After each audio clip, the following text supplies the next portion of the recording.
살아계신 하나님 아버지, 감사와 찬송과 영광을 올려드립니다. 아멘. 오늘도 복된 한 날을 저희들에게 허락하시고 생명을 연장시켜 주시고 또 건강 주시고 하나님의 은혜의 보좌로 저희를 인도해 주시니 아버지 감사합니다. 아멘. 이 첫날을 시작하며 하나님께 찬송을 드리며 기도하며 말씀을 전하며 듣게 하시니 하나님 감사합니다. 주님.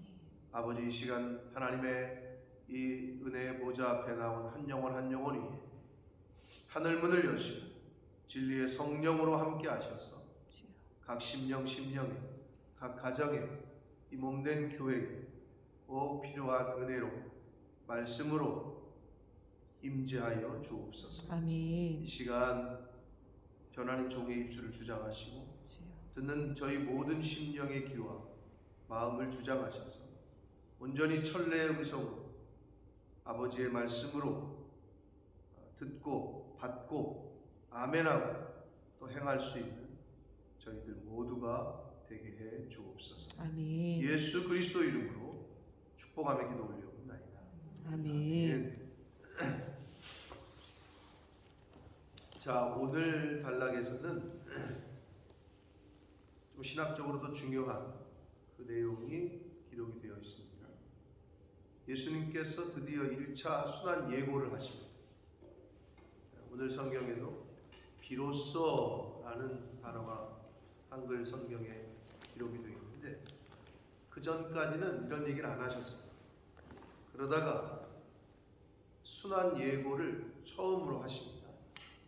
그래서 1차 순환 예고가 나오고 그리고 제자도에 관한 말씀을 하십니다. 그래서 신학적으로 좀 중요한 그러한 본문인데 마태복음 16장과 누가복음 9장이 병행 문단인데 우리가 잘 알고 있는 대로 마태복음 16장 16절 시몬 베드로의 예수님에 대한 고백이 나오죠. 그 믿음의 고백 한마디로 천국 열쇠 이야기가 뒤따라 나오고 그래서 베드로는 천주교의 일대 교황으로 추대되게 됩니다. 천주교가 생기면서 그것 때문에 자, 이렇게 좀 중요한 단락인데 한 절씩 보시면서 어떤 부분 속에서 어떤 의미가 있는지 말씀을 통해서 함께 교훈을 받도록 하겠습니다. 자, 27절입니다. 예수와 제자들이 빌립보 가이사라, 이 지역 이름인데 뭐 지역 이름이 이게 사람의 이름이에요. 사실은 분봉왕 헤롯 빌립 그리고 가이사라는 로마 황제의 칭호였단 말이에요. 그러니까 분봉왕 헤롯 빌립과 가이사라 이게 합쳐져 가지고 빌립보 가이사라라는 지역 이름이 됐어요. 빌립보 가이사라 여러 마을로 나가실새 길에서 제자들에게 물어 이르시되 사람들이 나를 누구라고 하느냐. 여러분 주변에서는 모르겠어요. 안 믿는 사람하고 별로 이야기를 안 해보신 분들은 잘 모르시겠지만 세상 사람들이 예수님에 대해서 뭐라 그래요? 대화를 잘 안 해보시면 모르시겠지만 학교에서 배울 때는 어떻게 배워요? 4대 성인 중에 하나다. 이렇게 배우잖아요. 그 믿지 않는 사람들하고 대화를 하실 때 야, 너는 예수를 어떻게 생각하냐? 이런 질문을 별로 해보실 기회나 해보신 분들이 없으면 그 사람들이 어떻게 예수를 생각하는지 잘 모르실 텐데 뭐 어떤 사람들은 그냥 허구의 인물 아니냐, 그냥 만들어낸, 어차피 성경이 이스라엘의 역사책이니까 아니면 또 뭐 이스라엘의 한 사람 아니냐 이런 식으로 되게 또는 뭐 아무 생각이 없거나 그렇단 말이에요. 근데 여기서도 세상 사람들이 나를 누구라고 하느냐라고 묻자 제자들이 들은 얘기를 하는데 어떤 사람은 세례 요한이라고도 합니다. 세례 요한이 다시 살아났다. 그리고 어떤 사람은 엘리야 선지자라고도 말합니다. 그리고 어떤 사람은 그냥 선지자 중에 하나다라고 이야기를 합니다. 라고 사람들이 말하는 이야기를 전합니다. 그러니까 당시에 예수님을 유대 사람들이 어떻게 인식하고 있었는지를 엿볼 수 있죠. 선지자 중에 하나인가? 세례 요한이 다시 살아났나? 엘리야인가? 뭐 이렇게 생각을 했다는 거예요. 자, 그러자 예수님께서 이제 진짜 물어보고 싶은 걸 물으시는 거예요. 너희는 나를 누구라고 하느냐?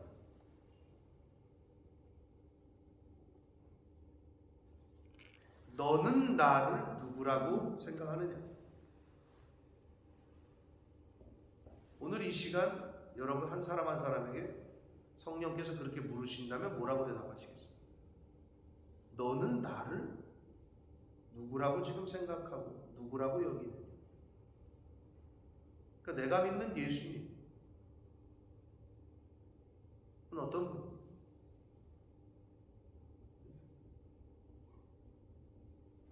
이렇게 질문을 하셔요. 제자들에게.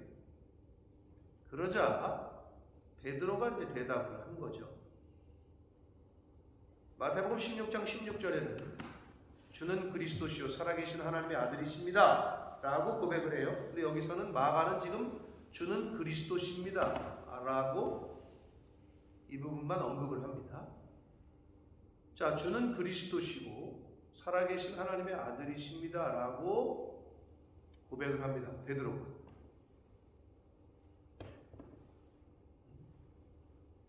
그랬더니 이제 마태복음하고는 조금 다르게 여기는 그냥 그 고백만 듣고 바로 이에 자기의 일을 아무에게도 말하지 말라 경고하셨다 이렇게 넘어가는데, 베드로의 이 고백이 아주 예수님을 기쁘게 했단 말이에요. 또 정확한 예수님에 대한 정체성을 인식하고 있다라고 여긴 거고. 자, 그런데 왜 예수님께서 자기의 일을 아무에게도 말하지 말라라고 경고하셨느냐? 왜 그랬을까요? 첫 번째는 아직 세상 사람들이 그걸 알지를 못해. 혼란이 가중될 수 있다. 논란이 예상이 된다. 두 번째, 아직 그 제자들의 메시아관이 아직 불완전했다 라고 생각을 하셔서 조용히 해라, 알리지 말아라, 말하지 말아라 라고 하신 것으로 생각이 되어져요. 그렇게 이제 해석을 합니다. 근데 왜 그랬느냐? 베드로의 고백이 어떻게 보면 문자 그대로는 아주 완전한 고백이거든요. 그런데 그 뒤에 나오는 베드로의 모습, 그러니까 베드로가 칭찬을 받았다가 바로 사탄 취급을 받아요. 그러니까 왜 그러느냐가 중요한데, 왜 이 제자들의 메시아관이 불완전했는지를, 그래서 예수님께서는 아직은 말하지 말아라. 어디 가서 이유가 이제 그 밑에 나옵니다. 자, 31절 드디어 이제 1차 순환 예고를 비로소 하시는데, 인자가 많은 고난을 받고 장로들과 대제사장들과 서기관들에게 버림받아 죽임을 당하고 사흘 만에 살아나야 할 것을 비로소 그들에게 가르치셨다. 그러니까 베드로를 비롯한 제자들이, 다른 제자들은 어떻게 고백했는지는 성경에 기록이 없습니다만은, 제자들의, 특히 베드로의 그 고백, 주는 그리스도시고 살아계신 하나님의 아들이십니다라는 그 고백을 들으시고 그때서야 비로소 1차 순환 예고를 하셨단 말이에요. 아무튼 예수님이 정하실 때는 그때였던 거죠. 제자들의 메시아관을, 나를 어떻게 생각하는지를 들어보고, 그래서 베드로의 고백을 듣고 그때서야 얘기를 하신 거예요. 자, 그랬는데 그래서 얘기를 했어요. 자신의 진짜 목적, 이 땅에 온 예수님의 자신의 진짜 임무, 이걸 얘기를 했단 말이에요. 자, 그러자 32절, 드러내놓고 이 말씀을 하셨다. 그 전까지는 감추어져 있었는데 이제 오픈을 했어요. 그랬더니 베드로가 예수를 붙들고 항변했다 라고 개역개정에서 번역을 합니다. 근데 이제 정확히 원문의 의미를 살려서 하자면 책망했다, 이런 의미예요. 책망의 의미가 좀 커요. 근데 사실은 제자가 스승을 책망하는 건 말이 안 맞잖아요. 예, 그래서 약간 유도리 있게 번역을 한 거예요. 항변했다. 이게 무슨 말이냐? 예수님이 잡혀서 죽는다 라고 하니까 절대 그런 일은 일어날 수 없습니다. 마태복음에는 절대 그런 일이 일어나게 안 할 겁니다. 뭐 이런 아주 또 그냥 의롭다는 자기를, 절대 그런 일이 예수님에게는 일어날 수 없습니다. 근데 왜 베드로가 그런 말을 했냐는 거지. 예수님의 이 오리지널 인물을 듣고 베드로가 보인 반응이, 왜 그런 반응이 나왔을까요?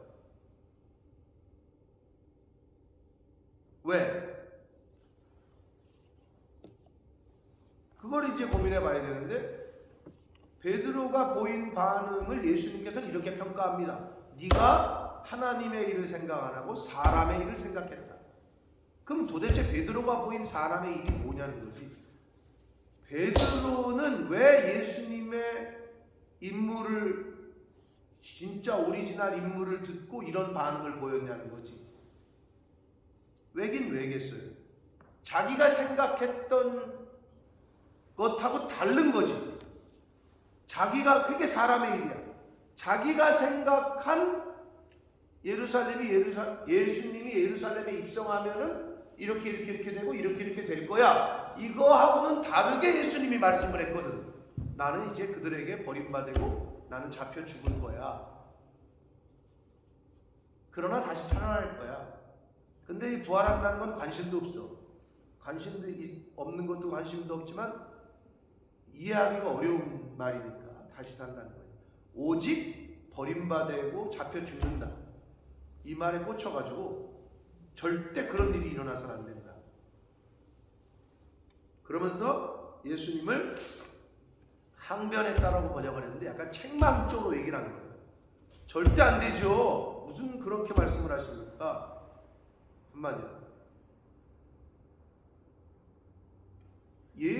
베드로가 생각했던 예수님의 미래, 그리고 베드로가 생각했던 메시아관은 뭐냐? 영광을 받으시고 왕이 되셔야 되는 메시아관을 생각한 거예요. 근데 예수님은 순환을 받을 메시아, 죽음 당할 메시아를 얘기를 하셨거든. 그런데 베드로가 생각할 때 자신하고는 안 맞았듯이 자신의 생각하고는 달라. 그러니까 예수님을 책망해요. 오늘날에도 이런 일이 있습니다. 예를 들면 교회가, 목사님이 교회에서 이렇게 진행합니다. 우리의 방향은 이겁니다. 이렇게 얘기를 했더니 자기하고는 생각이 달라.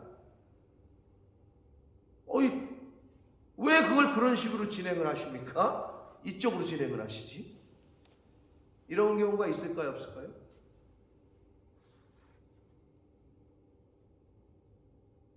잠이 다 들깨셨나? 피곤하신가? 너무 많아요. 그러면 A라는 사람이 생각할 때는 여기고, B는 여기고, C는 여기고, D는 여기고, 이걸 어떻게 할 거야? 그러면 다 민주적인 방법으로 거수할 거야? 좋아. 그럼 거수해서 다수가 하는 게 됐어. 왜? 민주주의는 다수결의 원칙이니까. 그러면 하나님의 뜻은 어디 있어? 다수에 있다고 생각하는 거야, 그냥? 그렇게 생각해야 돼, 교회가? 이건 아닌 거예요. 지금 베드로는 자기가 생각했던 메시아관, 자기가 생각했던 예수님이 이제 예루살렘에 입성하면 이렇게 될 거고 이렇게 될 거라고 예상을 했는데 갑자기 예수님이 들어가면 자기는 버림받고 죽는데, 그러니까 항변했다는 거예요. 심지어 책망조로 얘기를 한 거예요. 좀 과하게 표현하면, 아니 예수님 미치신 거 아니에요? 지금 무슨 소리를 하시는 거예요? 우리가 지금 왜 이 고생을 하고 따라다니고 있는데, 이런 의미야. 그래서 예수님이 그 마음을 보시고 뭐라고 얘기해? 좀 전에 주는 그리스도시요 살아계신 아들이십니다. 이래가지고 야 네가 그 말을 한 거는 네가 아니요 성령께서 알게 하신 거다. 네가 천국 열쇠를 받을 거다. 뭐 이런 게 이제 이쪽에서는 다른 복음서에서는 부각을 시켰는데, 마가는 지금 그거 다 없애고 바로 그 말했다가 알리지 말아라. 그랬더니 예수님이 순한 예고했더니 뭔 소리입니까? 이러니까 바로 사탄아. 좀 전까지 주는 그리스도 살아계신 하나님이다 하고 칭찬받았는데 바로 사탄아 내 뒤로 물러가. 어제까지는 아주 그냥 교회 일을 충성하는 사람이었는데 오늘은 대적자가 되는 거죠. 내가 그럴 수 있다. 내가.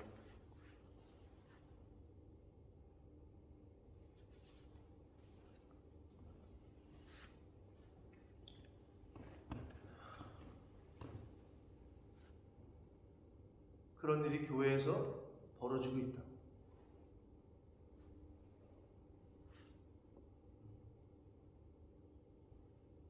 이게 근데 보니까 제가 이 말씀을 묵상하면서도 이게 예수님 때도 그랬고 예수님한테도 이랬는데 심지어 뭐 사람한테 목사한테 당연히 그런 일이 벌어지겠구나라는 생각이 또 들더라고요. 아니 지금 예수님한테 그러고 있잖아요. 멱살만 안 잡았지. 그리고 표현이만 안 나와있지. 아니 지금 미친 거 아니시냐. 우리가 지금 왜 지금 예수님을 따르고 있는데 가서 죽는다 그러고 뭐 버림받아간다. 절대 그런 일이 일어나서는 안 된다. 그러자 예수님이 말씀합니다. 사탄아. 자, 누구에게? 제일 수제자요 믿음의 고백을 했던 사람이 사탄이라는 책망을 받아. 이게 우리에게 주는 계시성이 뭐냐? 주의 일을 열심히 충성하는 사람이 언제든지 정신 못 차리면 사탄 노릇을 한다고. 즉 사탄의 조종을 받는 자리에 갈 수도 있다라는 것을 지금 보여주고 있는 거예요. 누가? 지금 베드로야. 믿음의 고백을 하고 수제자야. 그런데 예수님이 사탄이라고 책망하신다. 이것이 주는 계시성이 있는 거죠. 우리가 신앙생활 한다고 하고 교회를 위해 충성한다고 해.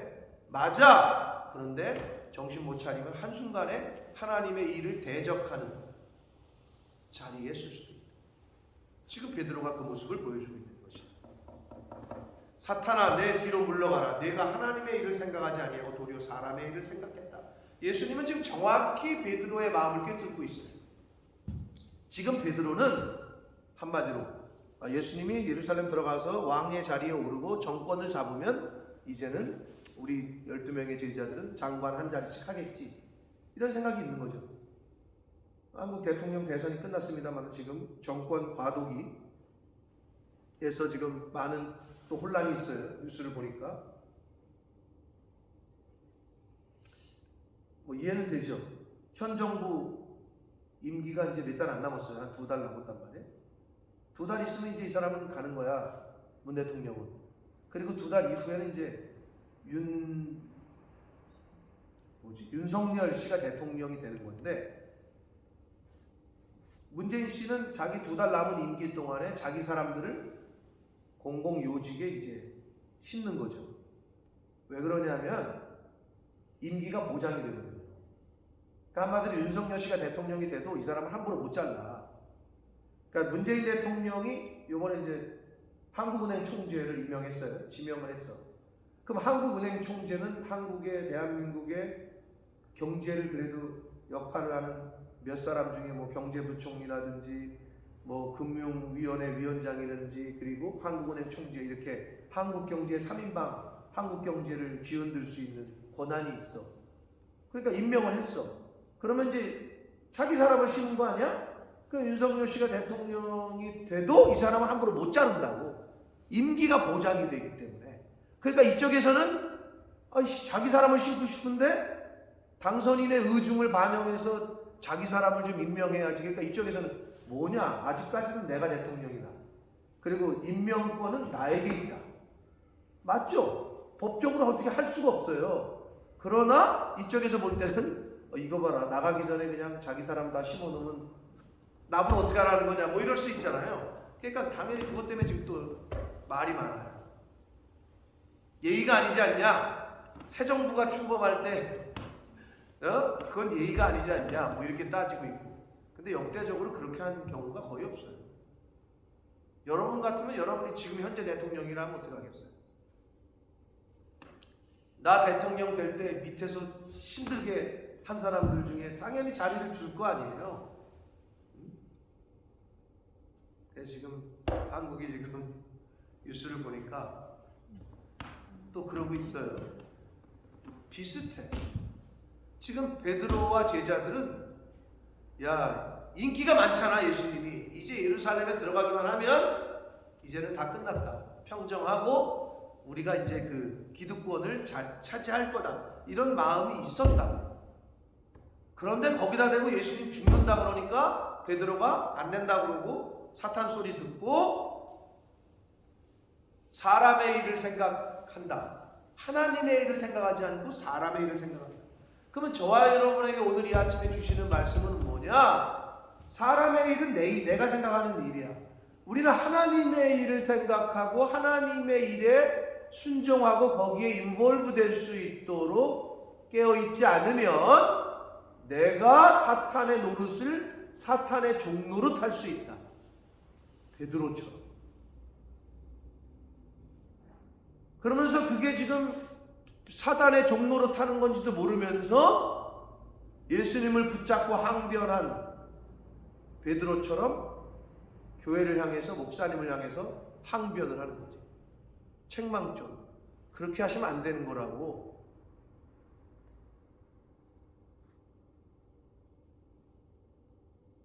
그러면 자기가 생각할 때는 그렇게 하면 안 되는 거야.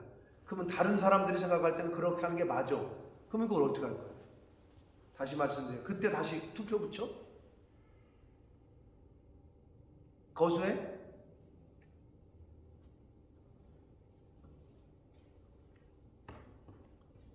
그러게 예수님이 이거 십자가를 질 건지 말 건지를 거수할 걸 그랬네. 사람들에게 물어봅시다 이러면서 야 내가 십자가를 져야 될까 말아야 될까 이거를 투표할 걸 그랬어. 그죠? 여기서 주는 계시성이 사람의 일, 내 생각은 버려야 되는 거야. 철저하게. 그러면서 의미가 있는 게 뭐냐? 그러면서 제자도를 말씀하셔. 나 따라오려면 이제 그 말씀을 하시는 거예요. 예수께서 이제 베드로에게 네가 하나님의 일을 생각하지 아니하고 사람의 일을 생각하는구나 말씀하시면서 무리와 제자들을 불러서 이르시되 누구든지 나를 따라오려거든 자기를 부인하고 자기 십자가를 지고 나를 따라라. 즉 이게 어떤 의미가 포함되어 있는 거냐? 니네들이 지금까지 나를 따라온 이유는 너희들을 부인한 게 아니라 너희들을 드러내고 싶어서 나를 따라온 거고 너희들이 한 자리 하려고 나를 따라온 거라는 책망이야. 니네들이 나 따라오려면 너희들 부인하고 니네들 십자가 져야 돼. 이 말씀을 제자도를 여기서 하신다. 그럼 우리가 교회를 다니면서 신앙생활을 하는 이유가 뭐예요? 뭐 덕을 보려고? 덕 보는 것도 있습니다. 근데 그건 부차적인 거야. 제자들을 보고 지금 예수님이 이 제자도를 설명하신, 제자의 길을 설명하신 거는 뭐냐? 너를 부인해야 돼. 한마디로 내가 죽어야 된다는 거지. 바울 사도가 말한 것처럼 나는 매일 죽는다. 처럼 너는 부인되고 죽어야 돼. 너는 없어져야 되고 너 십자가 져야 돼. 죄송하지만 여러분 신앙생활은 십자가 지는 겁니다. 아멘. 교회 와가지고 뭐 평안을 얻고 교회 와가지고 뭐 행복하고 근데 그 행복과 평안은 십자가와 함께하는 행복과 평안입니다. 그런데 사람들은 뭘 생각하느냐? 십자가 없이 평안하기를 원해. 십자가 없이 신앙생활 하기를 원해. 그거는 죄송하지만 예수님이 말씀하시는 에이레네와 샬롬이 아니다. 십자가와 함께 평안하고 십자가와 함께 기뻐해야 돼. 근데 십자가 없이 신앙생활 하려고 한다는 거지. 왜? 고난 없이, 골고다 없이 영광을 얻겠다는 거지. 힘드니까, 어려우니까, 또 내 죄성이 가만두지 않으니까, 내 안에서 막 꿈틀꿈틀거려. 왜? 내한테 안 맞아. 죄송하지만 여러분 뜻에 안 맞으면 하나님의 뜻일 수 있다는 걸 생각을 하시라. 내 뜻이 하나님의 뜻이, 내가 하나님에게 완전히 연합되고 단일을 이루지 못했다면 내 마음에 안 맞는 그것이 하나님의 뜻일 수 있다는 생각을 늘 하시라. 지금 베드로가 예수님에게 그런 책망을 받은 거예요. 너는 지금 하나님의 일을 생각하지 않고 사람의 일을 생각하고 있다라고 책망을 받았습니다. 그러면서 제자의 길, 나를 따라오려면, 이게 굉장히 의미가 있는 거예요. 이 타이밍에서 이 말씀을 하셨다는 거는, 제자들은 전부 지금 자기가 생각하는 길로 온 거야. 그러니까 예수님이 그거를 딱 잘라버리면서 너네들은 다 죽어야 돼. 너희들 자신을 다 부인해야 돼. 그리고 니네 십자가를 져야 될 거야 라고 말씀하십니다.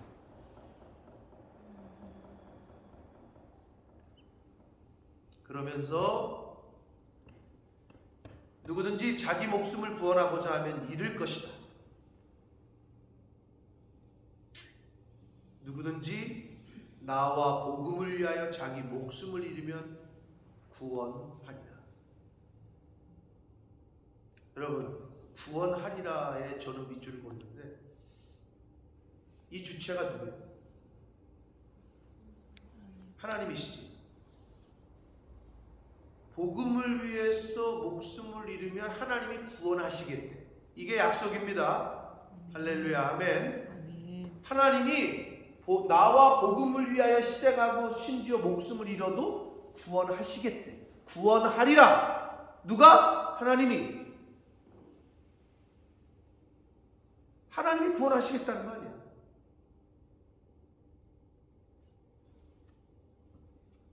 근데 나와 복음을 위하여 고생 안 하고, 그러니까 이 말은 어떻게 생각하냐면, 목숨을 잃으면 내가 너 다시 살려줄게 이 말이고, 나와 복음을 위하여 너 고난 받으면 내가 상 줄게. 나와 복음을 위하여 네가 어려움에 처하면 내가 지켜줄게 이 말이거든요. 그렇게 해석이 되는 거예요. 누가? 주체가 하나님이다. 그러면서 사람이 만일 온 천하를 얻었어. 그런데 자기 목숨을 잃으면 무엇이 유익하겠느냐 라고 말씀하세요. 진정한 성공은 재물이 아니고 세상이 아니라 영생을 얻는 것이다. 아멘. 아멘. 여러분, 2천억 벌은 뭐 할 거야? 3천억 벌은 뭐 해? 내일 그 다음 날 죽으면 무슨 소용이야 돈이? 그렇잖아요. 네?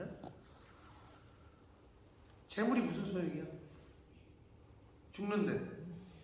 그러니까 진정한 복과 진정한 성공은 영생을 선물로 받는 것이다. 그게 진정한 성공. 삶을 다시 얻는데 돈으로 살 수 없는, 사람이 무엇을 주고 자기 목숨과 바꾸겠느냐? 없죠. 뭘 주고 바꾸겠어요?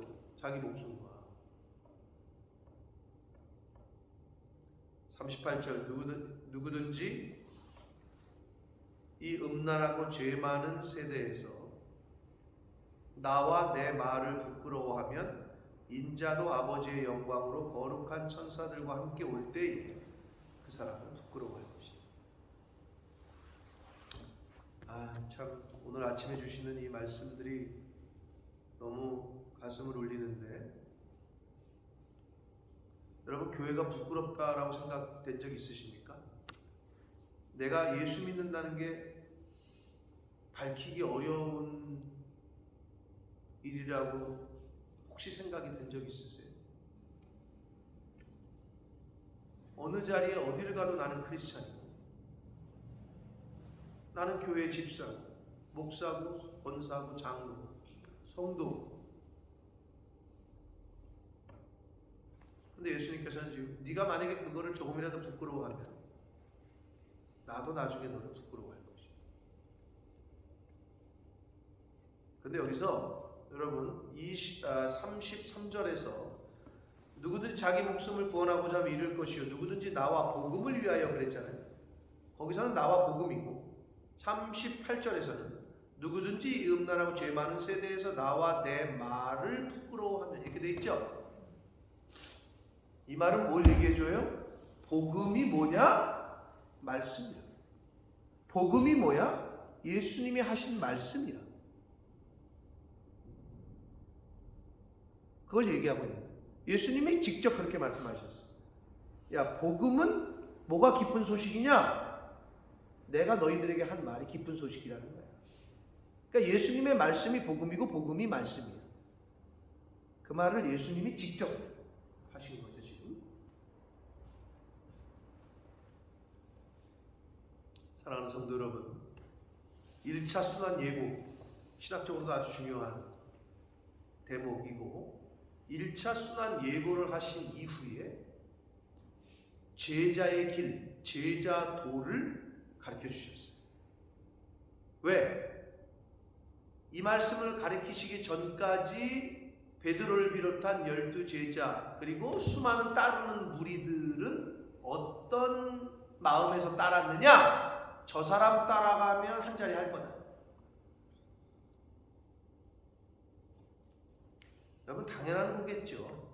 세상에선 그게 맞아요. 그래서 여러분 청와대 무슨 행정관, 청와대 무슨 우리가 알지도 못하는 뭐 이름들이 있어요. 근데 청와대 행정관 출신, 청와대 뭐 하여튼 대통령이 되기까지 고생했던 수많은 사람들이 뭐 어떻게 보좌관 출신 뭐 하면은 공기업의 뭐 원자력 발전 무슨 회사 우리 알지도 못해. 근데 공기업이 수백 개거든. 거기에다 사장으로 간다고. 한마디로 낙하산. 그럴 수밖에 없겠지. 나를 따르고 나를 도와주고 나를 위해 헌신했던 사람들을 한 자리씩 해주는 거야, 이렇게. 그러지 않고는 누가 따르겠어요? 안 따르지. 자기 사람 자기가 챙기는 게 맞는 거지. 세상은 그래요. 근데 하나님이, 예수님이 그러면 예수님을 따른 사람들을 안 챙겨요? 챙기는데 세상의 방식과 다른 거지. 세상 사람들이 생각하는 방식과는 다른 방식으로 약속하셨잖아. 내가 구원하리라. 내가 너와 함께 할 거다. 응? 근데 그게 방식이 좀 다른 거야. 그런데 다르지만 최고지. 어느 대통령이 무슨 어디 공기업 사장 자리는 줄지 몰라도 암 걸려가지고 죽는다는데 걱정하지 마. 너 고생 나 도와주다가 이렇게 스트레스 받아가지고 암 걸렸구나. 내가 너 다시 살게 해줄게. 이런 대통령이 어디 있어? 사장 자리는 줄지 모르나 생명은 못 준다. 그럼 여러분 생각해 보세요. 그냥 사장 자리를 원하세요? 생명을 원하세요? 아니 근데 그거 뭐 비교할 대상이 아니야. 그런데도 우리는 자꾸 이 땅의 것에 현혹되고 마음을 뺏기 때문에.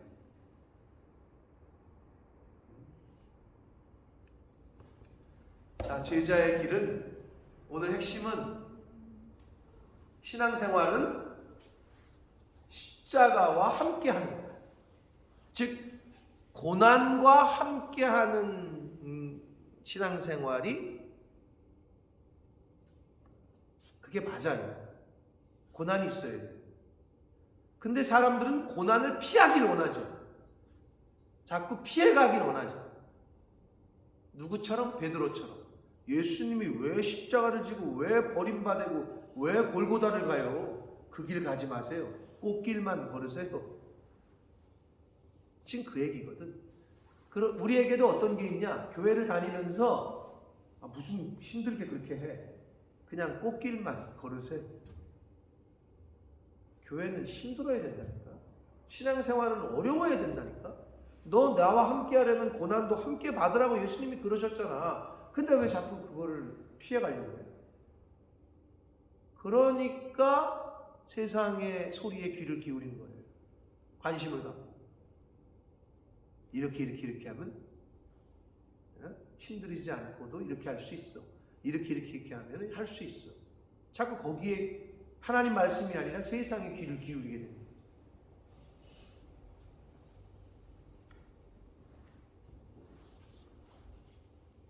여러분, 선하게 사는 게 힘들어요? 악하게 사는 게 힘들어요? 내 뜻대로 사는 게 힘드세요? 내 뜻대로 안 되게 사는 게 힘드세요? 남을 도와주는 게 힘드세요? 아니면 안 도와주는 게 힘드세요? 내 돈을 쓰면서 누구를 돕는 게 힘드세요? 아니면 그러지 않는 게 힘드세요?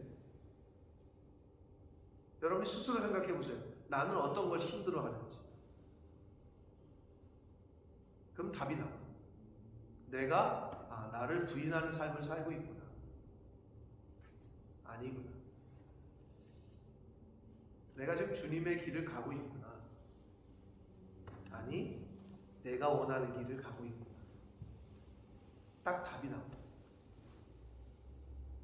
바라기는 저와 여러분의 신앙생활이, 그리고 우리 이 몸된 교회에 가는 방향이 십자가 없이 기뻐하는 삶이 아니라 십자가와 함께, 즉 고난과 함께 기뻐하고 고난과 함께 즐거워하고 고난과 함께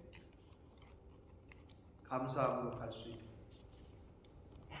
그러한 신앙생활을 하시는, 그러한 제자로서의 길을 가시는 저와 여러분들이 되시길 예수 그리스도의 이름으로 축복합니다. 아멘. 살아계신 하나님 아버지, 감사와 찬송과 영광을 올려드립니다. 오늘 말씀을 통하여 교훈하시고 깨닫게 하시니 주님 감사합니다. 아멘. 주는 그리스도시요 살아계신 하나님의 아들이라고 고백을 해서 칭찬을 받았던 베드로. 그러나 예수님의 진짜 임무, 예수님이 왜 이 땅에 오셨는지를 밝히자 본색을 드러냈습니다. 주님. 아버지, 이런 베드로의 모습이 나에게는 없습니까? 헌신하고자 하자. 헌신합시다. 충성합시다. 좀 어렵지만 우리 좀 고난 받읍시다 했을 때 과연 나는 아멘 하고 그 길을 가려고 했는지, 아니 왜 꼭 그렇게 해야 됩니까? 왜 그 길을 이렇게 해야 됩니까? 저렇게 해야 됩니까? 라고 베드로와 같은 모습을 보이진 않았는지.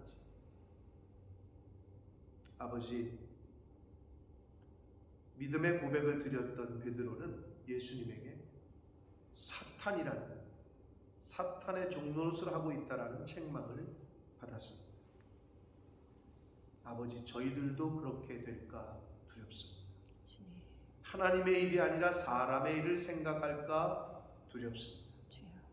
아버지, 진리의 성령께서 늘 깨닫게 하시고 아멘. 조명해 주시고 비춰 주셔서 내 뜻이 아니라 하나님의 뜻을 찾게 하시고, 아멘. 내 일이 아니라 내가 좋아하고 내가 기뻐하는 일이 아니라 하나님이 기뻐하시고 좋아하는 일, 내 뜻이 아니라 교회의 뜻을 받들 수 있는 주여. 그러한 믿음, 그러한 신앙생활을 하는 제자로서의 가야 할 길을 가는, 주님.